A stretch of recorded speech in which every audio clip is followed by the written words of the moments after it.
Welcome, a big welcome to all our participants, our audience, and a big thank you to Team Kalinga for this platform and this opportunity. This is a very important session for all of us because this is the first public platform where we are announcing and discussing this extremely important series that we have planned and have begun to publish, Writer in Context. Writer in Context is a series, as of now, of 11 volumes on writers from across the country.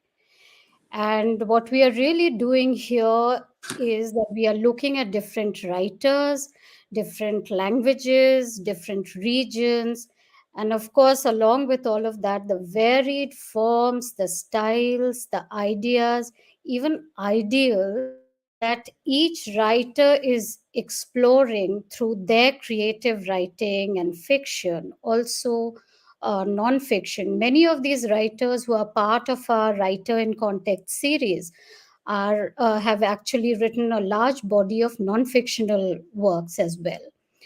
So each volume is actually a discrete selection from the writers that we have chosen from the oeuvre of the writer.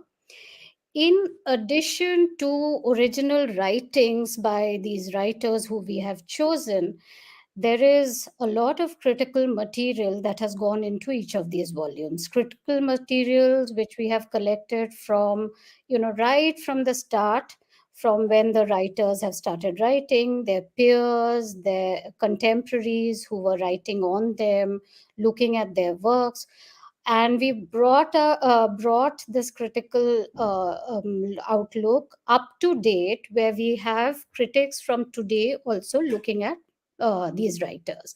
So what we are really doing is that we are creating a body of research, a body of writing that will place all of these writers within a certain context, which is why the name Writer in Context. We'll, of course, be looking at the structure of each of these volumes later, broadly. I'll come to that.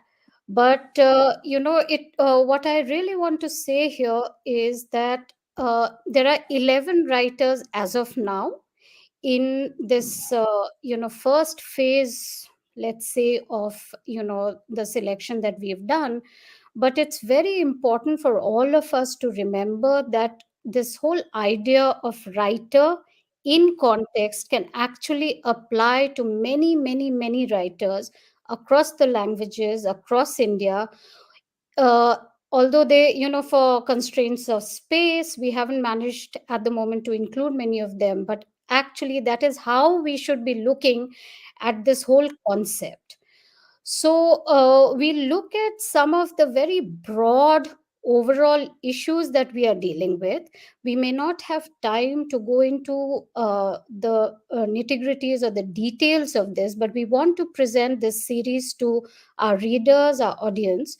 And we have, our series co-editor Sukrita here with us on the panel, along with Malushri Lal, Professor Malushri Lal, and who better than these two very well-known people to be talking about the series and actually opening the series up to everybody today.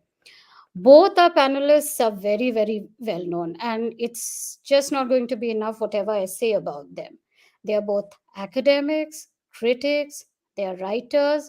They are both former fellows of the Indian Institute of Advanced Studies, Shimla. They have been involved over the years with books and concept building in literature and education. They both have numerous publications to their credit. It's almost difficult for me to list out all their publications, but among Sukrita's many books are Narrating Partition, The New Story, and Conversations on Modernism. As I already mentioned, she is series co-editor for Writer in Context, where she has also co-edited the volume Krishna Sobti, A Counter Archive. Professor Malushrila's most recent co-authored volume is Betrayed by Hope, a play on the life of Michael Madhusudhan Dutt, Other books in her long list of publications are In Search of Sita, Revisiting Mythology, and Finding Radha, The Quest for Love. Sukrita, who is also a poet painter, has held the prestigious Aruna Asaf Ali Chair at Delhi University. And Malushri Lal, currently on the English Advisory Board of Sahitya Academy, has been a senior consultant to the Ministry of Culture and is member of several prestigious international juries, including the Commonwealth Writers' Prize. So, a big welcome to the two of you. Thank you for being here, and I'm delighted to be here with both of you to take writer in context forward. So, what I'll If I really may, if I may intervene here a little bit, I do want to make a point of the fact that Chandana Datta is herself my co-editor of the series, and she's also an academic and has several books that she has edited to her credit. She was also a very senior editor working for a long time with Katha. And well, we all know of the legendary Katha Prize stories. ICCR was her another kind of involvement in the editing of a journal from ICCR.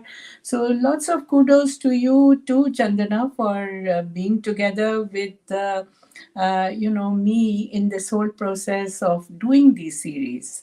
So and of course I'm very grateful to my dear friend Mala to be here with us to initiate a discussion on writer in context today. Thank you, Sukrita, for that. I'd just like to mention one more thing that I've edited another volume in the series that is on the writer Joginder Paul, and the volume is called Joginder Paul, the Writerly Writer. So these are the first two volumes in the series that have already been published, and there are several more in the pipeline that are happening. So thank you again. And I'll jump right into the first question, which is an obvious question, but an extremely important one because we really need to place, the need for why a series like this. So why have we done the Writer in Context series? Was there a need? Of course, there was. And what was that need that we were addressing?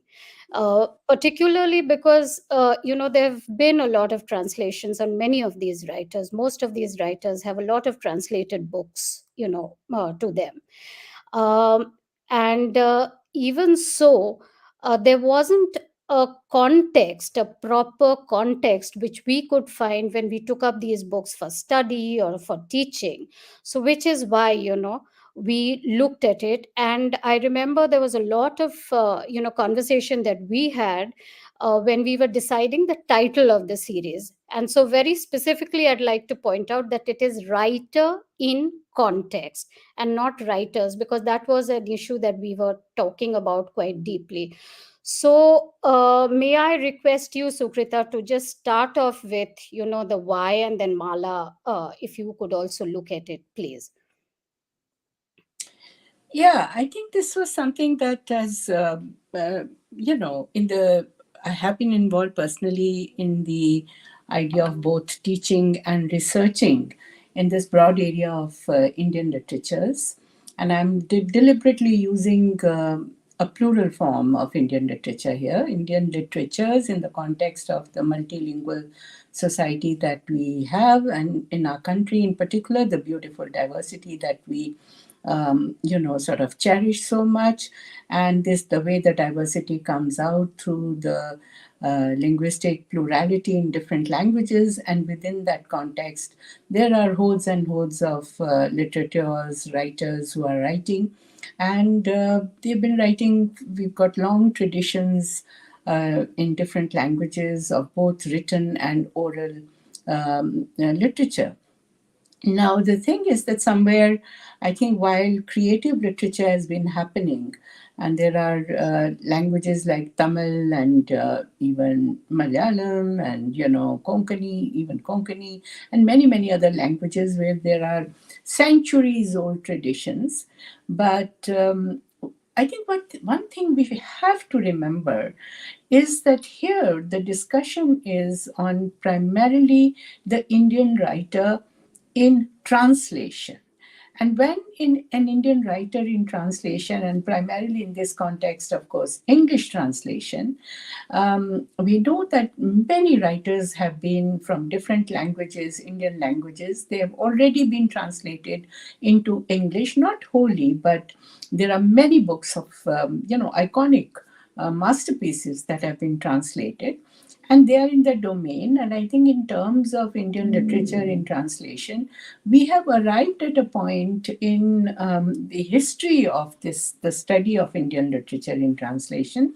We have come to a point when there is now a need, when translation has already happened, uh, quite a lot of it has happened, a lot more needs to happen, but Indian literature has found way into English departments, for instance, South Asian centers. Indian literature in translation is being taught, but how does it get taught? When there is a text that is prescribed, obviously already translated, it comes into the classroom without any context. As simple as that. Now, what is this context? The context of the linguistic tradition that it belongs to, the cultural context that it's evolved in, the writer's detailed engagement in Indian literature, and not just Indian literature, but in the context of the language to which the writer belongs. So there is an entire context which is missing. And it's very difficult for those who do not know the original language to really understand how to take this material into the classroom. And so, therefore, there is sometimes they're at a loss to look at the cultural nuances which are present within, or cultural specificity of that language which is present in the text. It's lost out many a times, because after all, in English translation, a lot of flattening of the cultural context happens, because it's a standard language, and that flattening that happens, it comes to look as though it is, obviously it's in standard English usually that the translation is done. So, where is the material that is going to take us into the depths of that original, voice of the writer? From where? How do we understand that? So, I, as a teacher, I, as a researcher, and I remember, I'm talking now of early 80s, when I was researching on Indian literature in Hindi and Urdu and modernism and so on. And looking at literature in translation, that was one story. But when I would go to the original, it would tell me a different story, right? So obviously there was a big gap. How do you fill up this gap when you are teaching that material? So pedagogically, I think it's extremely important. Researching, of course, it's extremely important that we get to know of this context. So who is going to provide that? I think it's time that in the history of this, teaching of Indian literature in the classroom in translation, I think it's important that we come to the point of producing that material. And that's what we are trying to do here, as to what is the writer's context, which is linguistic context. How do we place the writer? How do we situate the writer in the cultural, linguistic tradition? That is one, but also in the political temperament, or temper rather, of the times. How do we capture that? Obviously, the political temper of the independence writer is not the same. There is a kind of dynamism of a certain kind, not just political, but also cultural. So, how do we capture that particular context? And that, of course, we can. We realize now much more than when we started doing this work. We realize that all of it is there, but it's just that we have to go to sociological reading, to a little bit of philosophical reading, and also the literary context we have to develop by our through our understanding of the original culture, or the original language from where the writer comes. So it's been massive. I mean, each of the writers who are already much talked about writers, and yet not to have the right material, sometimes not to have the right material even in their original language. The material has not been put together. I would say, in fact, only yesterday I had a query. For instance, I personally co-edited the volume on Krishna Sopti. And yesterday, the publisher got in touch with me, the Hindi publisher got in touch with me, and one of the Hindi publishers, and said, "Can we have this material in Hindi?" I said, "You don't need to translate. It was in Hindi, and we translated this material into English. But yes, it needs to be put together." So the vision of the book is as important in English language as it is in the original language also. That's a point that I need to make here. And so I'm sure that all these writers that we have taken up, the publishers of the original languages are very keen to, put that kind of a book together on their author and publish it. So the writer needs to be contextualized, basically. As simple as that, and very tough in doing that. But that was our marathon effort. Before I want to comment on this, Sukrita, can you just touch upon the writers that we have brought into this, the 11 writers that we are talking? Yeah, Because very quick one. Yeah, very quickly, because I think we need to go to the concept faster.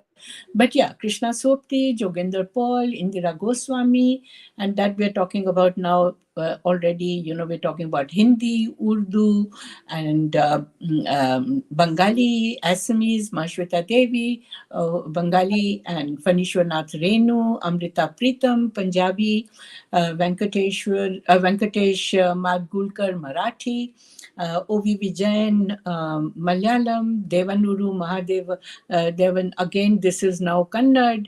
So, Bama, which is Tamil. So, all these authors needed to be basically, they are all iconic. One might say, why are you taking only iconic? That's another debate. We can look into that. And one reason why we did that is because these are the authors that are getting prescribed over and over again in many, many universities in India and abroad. But of course, there are many more. And we could do only this much to start with. Mala, could I call upon you now to just, talk about as much? Thank you. Taking up from the points made by Chandana and Sukrita, I want to focus first and foremost on this question of why this series is so important for bringing these authors into the classroom and into a serious scope of study of regional languages in translation. I like the phrase that is used in the introduction to the series by Sukrita, who says that it works on the dialectic between the writer and the context. Breakthrough is that there is a interchange between the writer and where that writer is located culturally from the point of view of politics, of sociology, of issues surrounding her or him. And it is not a one way process, it's a constant dialectic. So, when I come into this situation of discussing the series from the point of view of an insider outsider, I have a couple of thoughts. Insider because I am a teacher, an outsider because I'm not one of the editors in the marvelous series of 11 books that have been projected. So, one of the issues that comes to my mind is the diversity of the material that is being covered. So, Krita, you just gave the list of names, and yes, they are all extremely well known writers, but known to be associated with their linguistic detail, their linguistic belonging, and their regional context. So, it seems to me that this series works in two ways. One, it expands the horizons of the context of that particular reader.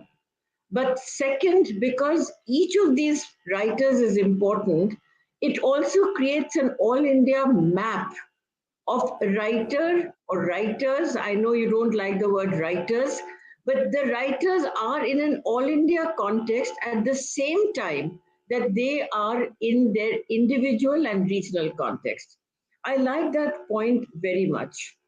A second issue that strikes me as very important, and I will just mention the titles of the two books that are already available, where I want to locate my thoughts on the subtitle.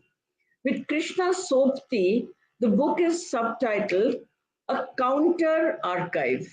Now, that immediately puts my antennas up because you're very right, there is so much material on Sopti.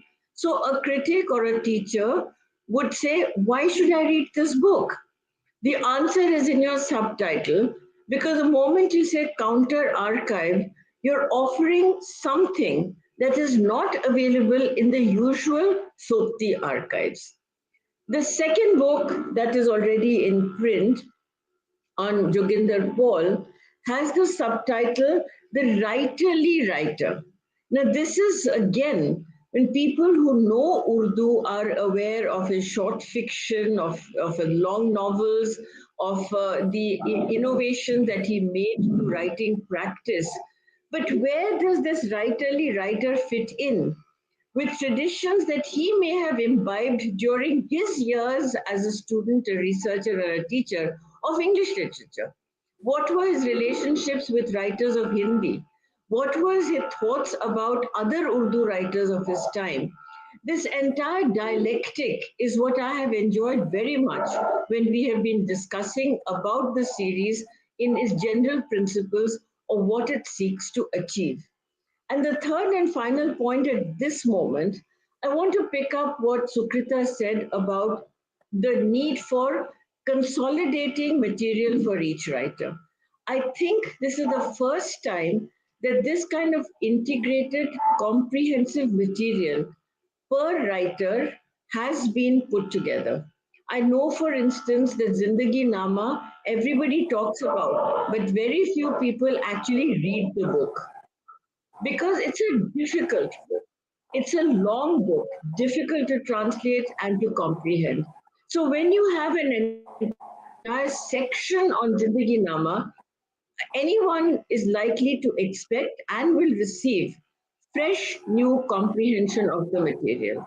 So I congratulate you on the scope, the diversity, the multilingual challenge that you have accepted, and for providing both the contextualizing of the individuals as well as the contextualizing of a map of post independent writing in Indian languages.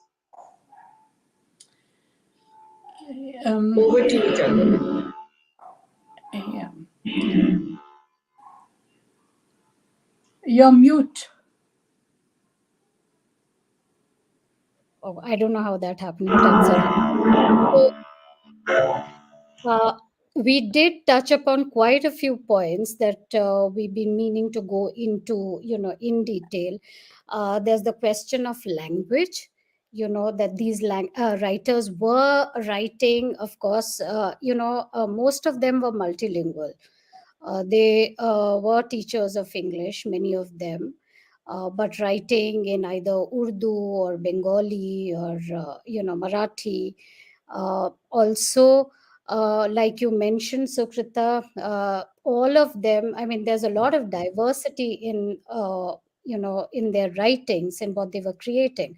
But at the same time, can we touch upon a little more deeply on the fact that they are all post-independence writers?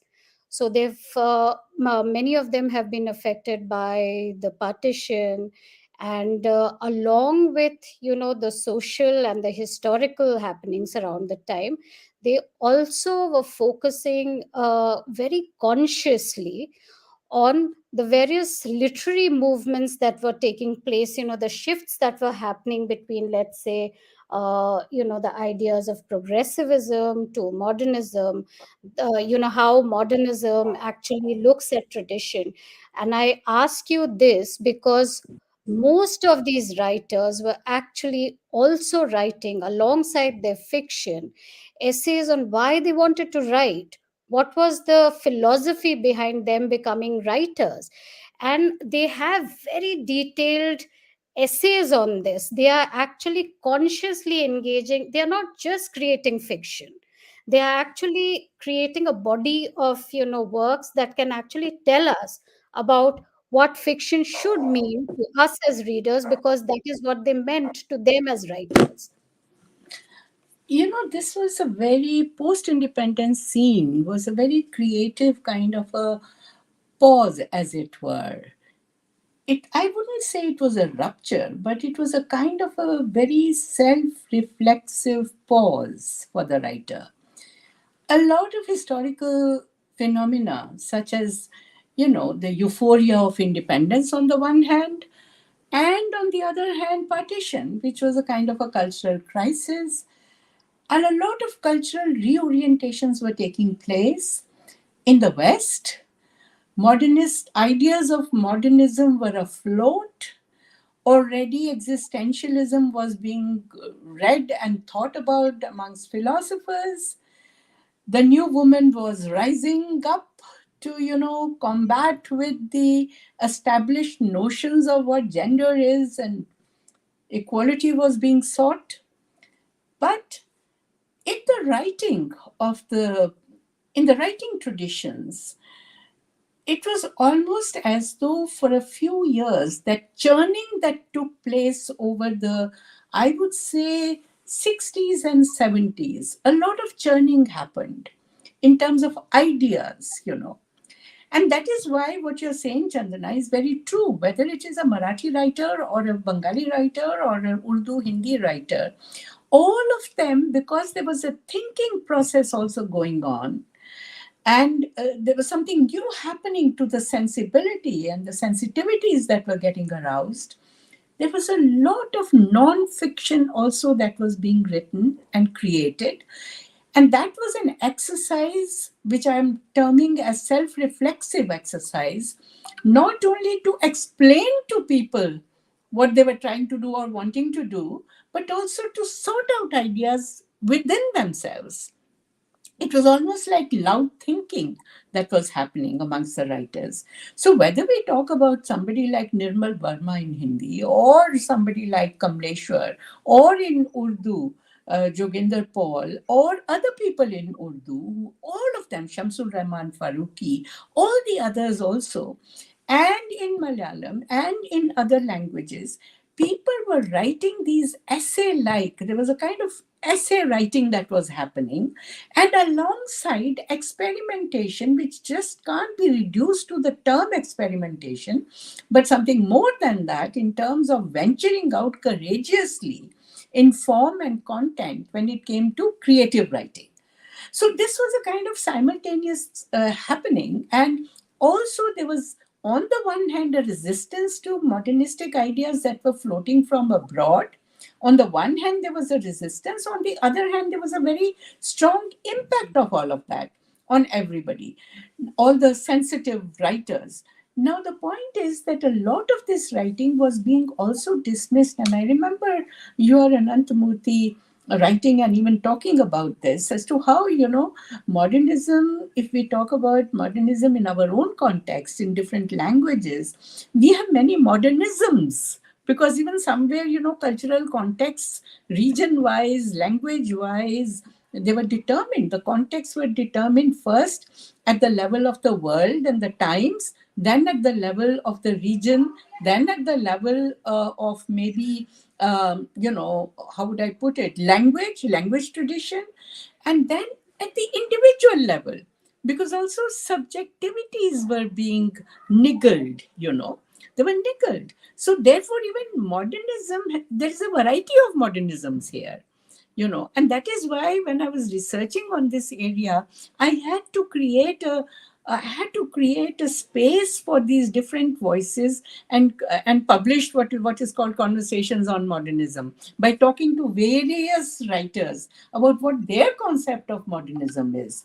But there wasn't adequate critical writing on it, but there was this diversity which Mala is referring to or invoking, this diversity, which was so beautifully being projected in the way people were writing prose and creative short stories or fiction.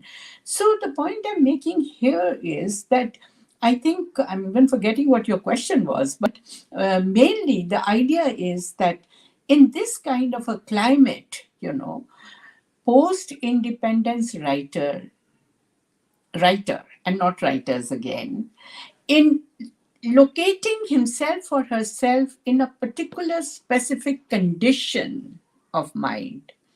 It was a condition of mind, and how it evolved and trying to understand it and then expressing it. So we have a lot of formalistic experimentation here that is happening, experimentation in form that was taking place. But at the same time, even when there was no experimentation in form, like for instance in the writer that I worked on, Krishna Sopti, she was not experimenting so much in form but more in language, experimentation in language, how to handle the same Hindi in a different novel, right? So I often say that, and at the cost of being sort of branded as somebody who's repeating this point again and again, but I do want to say Krishna Sopti wrote in many Hindis, because each book presents a different form of Hindi language, and it gets validated by the way she uses that Hindi, puts that Hindi into the mouths of different characters depending on what is the kind of world that she's creating. So I think it's very important that we understand this particular phase of post independence writing. Once we understand that, what follows then in postmodernism and all is more understandable. And of course, the dynamism that was taking place, or the dialectics which we refer to, Mala, in the context of a subjectivity, a writer's subjectivity, and how it is imbibing or rejecting what is there in tradition. So this tussle that was going on, within the sensibility of a writer, that conflict and tension is very much found in their writing. And we need to know of the context of that, right? We need to know how it was happening. They were being told, it was being said by many critics that it's imitation, or it is also being mimicked from the West. My whole point here is to talk about the indigenous, creativity. How do you identify that indigenous, say, understanding of modernism, understanding of progressivism, which came from the soil of a particular language, of a particular culture, of a particular writer, and his or her subjectivity. And putting it all together then becomes the context. Mala, can I bring you in here right now using some of the things that Sujata has just, mentioned? One is that uh, we have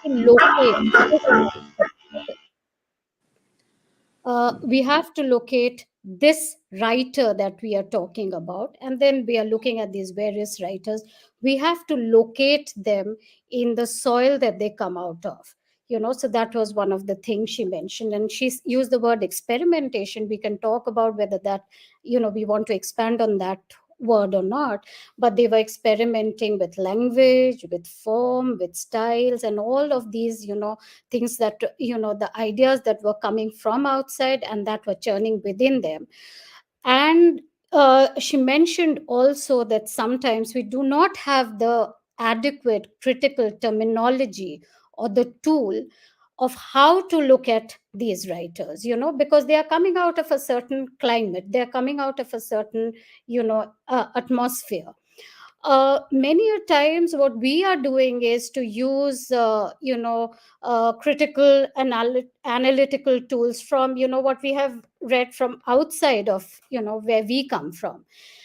Given that you have been teaching, and you have been involved with curriculum building, with, building of, ideas around, what is it that we should be teaching, can you focus on this, of, are we will this writer in series context actually add to that area of building tools, building critical tools, terminology, and help therefore in, what we are teaching, what we are reading, what we are thinking about.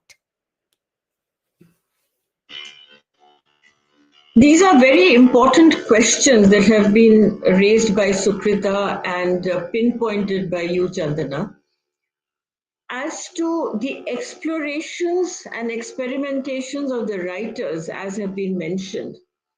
Almost all of them are redefining what it means to be a creative writer in post independent India.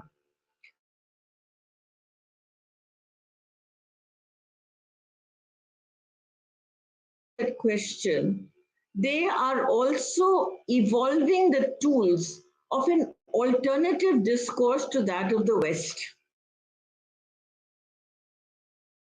The idea of T.S. I Eliot, think which is tradition and the individual talent, in the context that you have brought in, really speaks about history and the individual context. Because for each of these writers, the tradition is very different. So there can't be a map of an Indian tradition within which these individual writers are performing. For instance, when Indira Goswami is talking about the creative process and the tools of writing, she has to fight back the lack of knowledge about Assamese history. Or when Mahashita Devi is writing, she has to bring into her work the tools that will make the ambience of the tribal experience possible to convey in a new kind of a Bengali. So the tools are evolving through and from the questions that are being asked by the writer. And I take this a little step further to say that post independent literature is a very long period. So when we are talking about a new modernism or we're talking about a post colonial resistance or post traditions, we need to also remember that as we come beyond the 1970s, the kind of watershed that Sukrita mentioned, we're going into a certain kind of self confidence also that has come into the writers. Even the same writers in their later period are speaking in a different voice. So I would say that as an academic and a teacher, it's very important to bring this series into the classroom so that one sees the chronology of the writer, the struggles that the writer is having against his or her own inheritance in language and history and critical tools, and the confident evolution of a counter discourse and the newness of the locating of the material in a modernized India of the post 70s and 80s. And you're capturing that map in your series. Back to you, Chandana. Yeah, thank you. I don't know why I'm getting muted. Uh, Sukrita, would you also like to add to this point? And please, could you both take it further to the question of language, which we touched upon, but more importantly, this whole thing of translation, because almost entirely the series is a translated series. And therefore, what are we, and you just mentioned there are the many Hindis of Krishna Sopti, just as, in Indira Goswami, she brings in other words, she brings in words from Hindi, from North India, Rajasthani words into her Assamese. Joginder Paul does the same. He has a lot of Punjabi inflections. He's got English words that he uses, and so on. We can look at all of these writers of how they are using different languages, different registers within their within what fiction that they are creating. So looking at what Mala said, also language and translations as a big part of this series. Can we may I have both of you just take this forward a little bit? Yeah, I think it's very important to also remember that we also have somebody like Fanishwarnath Renu, right? Exactly. Who is actually dealing with the Anchalik, writing. He is the one who is a champion for Anchalik writing. And therefore, the language that he uses, and I think it's rightly pointed out that a certain kind of confidence that has come up, right? And confidence in the writers at this time to be able to express themselves in the language of their choice within the mainstream language, right? to create a new language, a new Hindi, a new Urdu, and look at it more authentically, as it were. I know it's an old-fashioned word when you say authenticity, but the whole idea was that basically throw all the shackles of the dictates that had come up, dictates that had come up by, I won't say just the critics, but also the very staunch and conservative idea of what pure language is. And that was a notion which actually was being cherished traditionally, earlier, around independence and before that. So all these writers that we are talking about are actually not experimenting so much with anything else, but with language, to try to put that in. And again, to bring in, sorry to again refer to Krishna Sokti, but her first novel, which was called Channa, when she wrote that novel and she sent it to Leader Press in Allahabad for publication, they sat down to edit the language of that particular novel and edited it and published it. And she was she was in a rage about that. She goes to Allahabad, buys all the, volumes of copies of Channa that had been published, because they had fiddled with the language. And what was that language? She had used some ethnically important deviations from Hindi, the standard Hindi. And they had expunged the text of that, and I'm told, I would hate to, I know Kamleshwar is no more to defend himself, but Kamleshwar, it seems, was also party to this, because he also said, okay, let me try to help you edit the whole material. And that editing was supposed to be done from the point of view of making it all standard Hindi. Anyway, she not only did she sort of refuse to have that edition go around in the market, she actually bought everything and made a bonfire. And that manuscript of the original Channa, she locked it up in a trunk, and the key was always under her pillow so that nobody takes the key, nobody has an access to it. And do you know, her first novel was the last novel that got published, because she just didn't, she was so upset with it. And she, at the end of her life, at age 91, then we some of us persuaded her to give us the key to open that lock and take that original Channa out, and it was published as she wrote it. And that was the courage, and that was the self-confidence of a writer, a woman writer at that time, mind you. She defied everybody, and that is why Mala Counter Archive. It's a counter archive by itself, but also as she was an embodiment of resistance. So I can, of course, go on talking about it, and her essay, which came out as a pamphlet, which was Pratirod, black one. Everybody was scared of publishing it. All the publishers were scared and frightened of what would be their fate if they were to publish that. She had the courage. And then she said, don't call me a woman writer, right? Because then you are categorizing me. So these writers were also defying binaries, defying the rigid tradition, and they allowed tradition to melt into modernity, right? To actually have a dynamism within it. And therefore, even if they were going to write on Sita or any mythological figure, they would give their own interpretation of that mythical reality. And that would become a modernist presentation of even mythology. So they had that courage, and that is across languages. It is not to do with only something that was happening in the Hindi or Punjabi or Malayalam, but across languages. And yet I would like to make this point that every writer of these times cherished his or her autonomy, a certain kind of dignity of being a writer. And that self-reflexivity that I was talking about actually informed the autonomy even more. So they could bring out the logic of why they were expressing whatever they were expressing. And I feel very bad that we, the middle generation, at that time, and some of us, of course, did take up those tools and understanding and tried to do something, but and do something in the sense, try to work out the critique of such writing. But mostly it got neglected. It's only now that many of us are waking up to creating the tools that you are referring to, Chandana.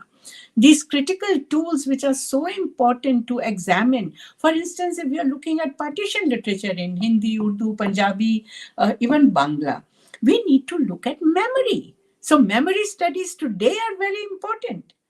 But nobody ever thought of it. I mean, it's now 75 years, right?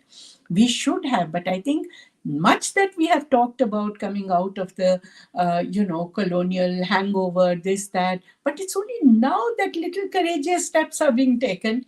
And we realize that, yes, there is a whole domain to be looked at, domain in the context of development of critical tools, so that at least in our classrooms, we are able to take them, examine these writings for whatever creativity that was projected so emphatically, very emphatically, and so self-consciously. It was all done self-consciously also. It was not just a romanticization of the writer. No, it was on the ground. And the writer evolves in first understanding herself and then projecting that through the creative works. But unfortunately, in criticism, we lacked, right? We did. And I can say it from the rooftops that particularly in English on Indian writing, Indian writing in different bhashas. And now is the time we need to examine all that and also examine how translations, why are we not looking at the veracity of the translations? We cannot, if we start, that is why in our Writer in Context series, we have made it a point, Mala, to see that, every book, each book carries an essay or two on the translation problematics, vis-a-vis the writer on whom the book is being created. So that translating Renu becomes one essay, translating Krishna Sokti is another essay, translating so and so each of the writers. So that when the critic is looking at the problematics of translation, then you understand that there is some cultural specificity that they are trying to grapple with. And what is this cultural specificity, which is invisible in the English translation?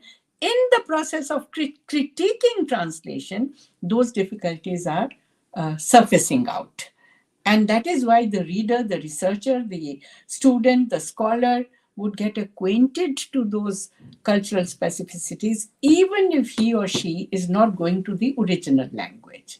And of course, needless to say, and I'll wind up by saying this, needless to say, this is the material that will also go into comparative literature, critical tools that we require. How do you compare translating, say, Nirmal Verma vis-a-vis translating Krishna Sokti? Two very different kinds of Hindis. Their approach to Hindi is very different. So once you start talking about it, you also start comparing, and you go across one language to another language also. Because in English, they're all going to sound maybe the same because it's normally standard English.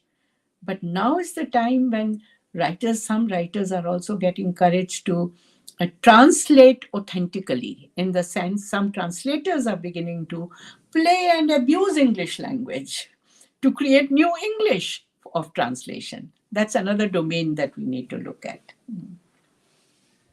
Mala, could you take this further? Translation, particularly when we have let's say we are looking at the pluralistic, ways in which these languages are playing out. We can't have, them all on the same platform, and translation, therefore, translation studies becomes a very important aspect of, not just this series, but the ideas that we are looking at. Could you just, maybe for a few minutes, because I think we are running out of time, and I'd like after that to look at the structure of the volumes. I'd like to take this further by pointing out that languages actually have porous borders. If we look at post independence writing out of Bangla, Assam, Odia, those are languages that use vocabulary from each other quite often, and one gets a similar cluster if one is looking at Urdu, Hindi, Punjabi. So the act of looking at translation as process and tool is very, very important. And this is where I wonder when the language in which these books are offered are all in English. Sukrita mentioned that perhaps in English it will all seem very flattened out. I don't think so. Because when the translator is acutely aware of the problematics of translation, that essay on translation itself will be the nucleus for going back to the original, particularly when we are looking at comparative literature departments and South Asian studies departments. The multilingual capability of many students and faculty is now pretty well known. It's just that the older form of literature education did not give enough credence to it.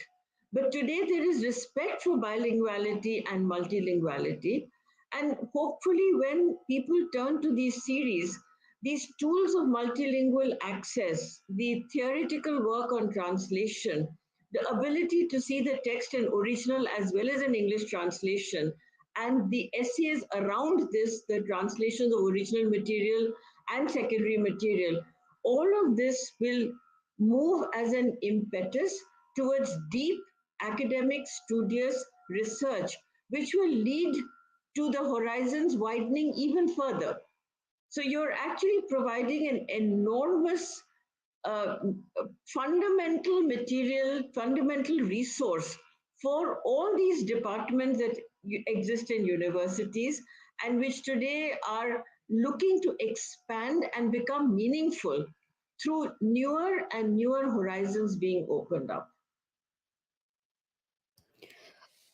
Just to carry that further, uh, you have had a look at the two volumes that we have done, Mala, which have been published, and you've seen, how the books have been structured. Could you just maybe comment on that, and then Sukrita, you could just take it up as to why we have designed the books the way we've done. The kind of sections. Especially, I'd like you, Sukrita, to bring it why we did the biochronology in a certain way, because what was it that was contributing to all of these ideas that we are talking about. Mala, could you please start with that? Yes, I have had the privilege of looking at the two books, and I'm only at the moment commenting on the outline. What I found utterly attractive, fascinating, and useful is the biocritical approach to the writer. So there is translation of the original creative work of the writer, also a lot of prose from that writer, those who are writing about the times, and those who are also the translators of these authors. So, to my mind, is the first kind of comprehensive and integrated perspective on each of these writers. For instance, I'm familiar with Joginder Paul's work and very much like his use of metaphors and a kind of a surrealism that acts as an oblique critique of society. And Blind is one of my favorite books. When I looked at the material in the book, there were new perspectives that came to my mind as to what blindness stood for him as a writer and how there are critics and readers who have responded to the same image and metaphor. So, in one book, to get so many different interpretations and inwardness with a writer is a rare privilege. And I do find these two books extremely useful and also a platform for further thought. That's very important. Thank you. Sukrita. Yeah.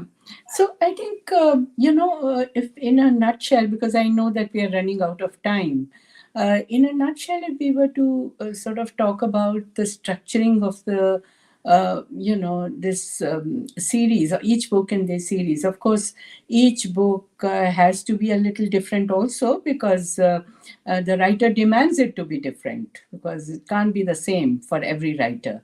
But at the same time, there is some commonness also that we kind of define for ourselves, which should be carried out in the making of the series.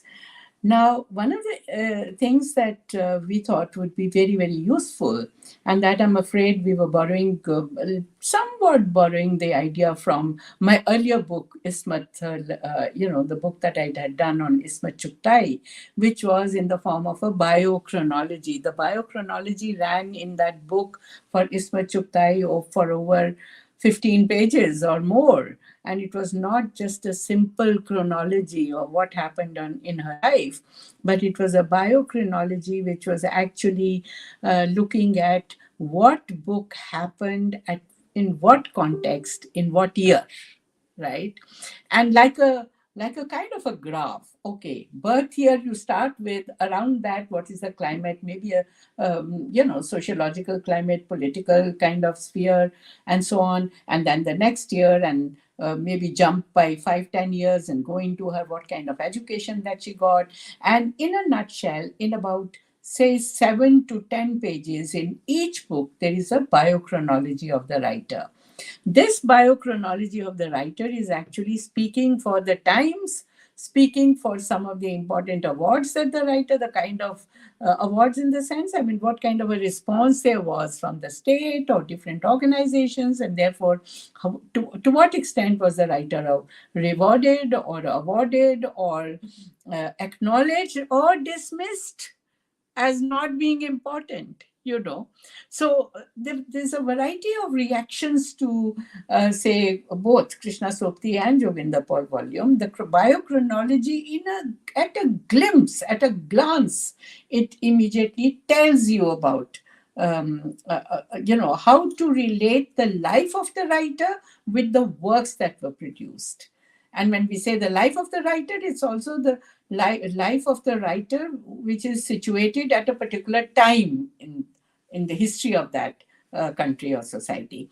So I think this biochronology is a feature which all of us are doing, every writer is doing. And in the making of the writer in context, in every volume, the vision of the editor also matters, you know so there is scope for that. So what we have been doing is that we have been having almost monthly meetings with all the editors. Editorial meeting would be so that there would be a certain kind of sharing of ideas is one thing, but also how each editor is looking at devising different ways of building up the context. So there are variations that are happening. There are common elements that you see also. So I think that there has been a certain, again, to use my favorite word, there has been a certain kind of dynamism in the making of these volumes also. And if we are talking about individual and tradition, I think here also there are dialectics that you see. And so I'm quite enjoying the learning process, for myself. I'm really enjoying that, because one gets to see how, like my author may have had a truck with modernism, but there's somebody else who's actually resisting that, and at the same time employing a different mode of expressing the newness that the writer is experiencing. So it's a very interesting process, and at some point, maybe, Chandana, we should have a whole program on the process itself, as to Absolutely. how are these, Absolutely. volumes, how are they envisioned, and how are they different, and how editors, come to express their own editorial vision in each case. We always seem to run out of time, but there's so much to talk about.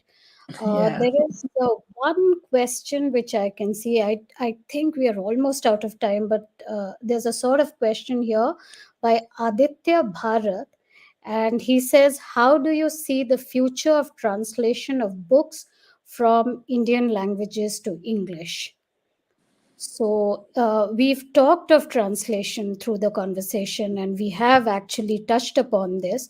But just in case either of you want to actually address this one, and I Well, think, just a quick one, I think. I think yeah, it's very important to see that, today translation studies is getting, well, not so much as studies, but more to the activity of translation has really picked up. And it has a lot to do with the fact that there's greater interest in the original languages also, on the one hand, but on the other hand, there are more readers in English than, of some of these works.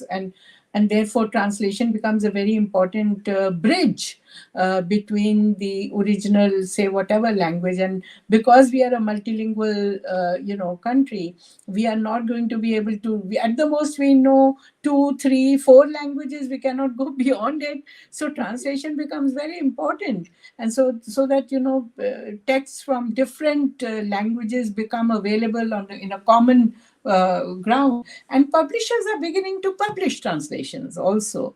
And therefore, when acceptance by publishers happens, obviously that is a good kickstart that translation activity had a few years ago. And hopefully it will continue to be like that, and it will flourish more and more. And I personally feel that yes, it's the future is good. I believe that there is greater curiosity, and particularly in these series, we are trying to emphasize on that. But of course, we do want to keep an eye on the fact that there should be translations also between bhashas, one bhasha and another, between one Indian language and another Indian language. But all of that would depend on what kind of market can also be created for it, what kind of patronage the state would be able to give, all the state academies will give. And if all that happens, the coming together, I think, would be great. And that is the most effective way of integrating humanity, I would say, translation, because we are perpetually translated, we are ourselves translated human beings. But yeah. instead of creating, totally island like personalities within ourselves, we need to reach out to the other. Translation reaches out to the other, and you have to own that the translation. And in owning the translation, you also develop a certain kind of understanding of difference. That doesn't mean that difference should get homogenized or eliminated or erased. Difference should be there, but that difference has to be, or the other has to be acknowledged and respected and understood. That is what living together peacefully means, and translation will help in that. Thank you so much. To both of you. I wish we could continue further, but I think we've run out of time. We have overshot our, you know, the time limit that we were given. I'd like to thank Kalinga particularly, not only for this first session, like I keep saying, this was the session where we announced Writer in Series publicly on a platform, but we will be doing over the next 4 or 5, 6 actually, perhaps Thursdays, we'll bring in more about the writer in context, specific books, and again, ideas. And so I'd request all of us who joined the session today, please do join us again. And thank you, Mala, so much for being here with us, for encouraging us, supporting us. Sukrita, as always. And Kalinga, thank you so much to your entire team for being so generous with your time and support. Thank you. Thank you, Chandana. Thank you, Mala. Thank you, Kalinga. Thank you, Chandana, Sukrita, and Kalinga. Enjoyed being with everyone.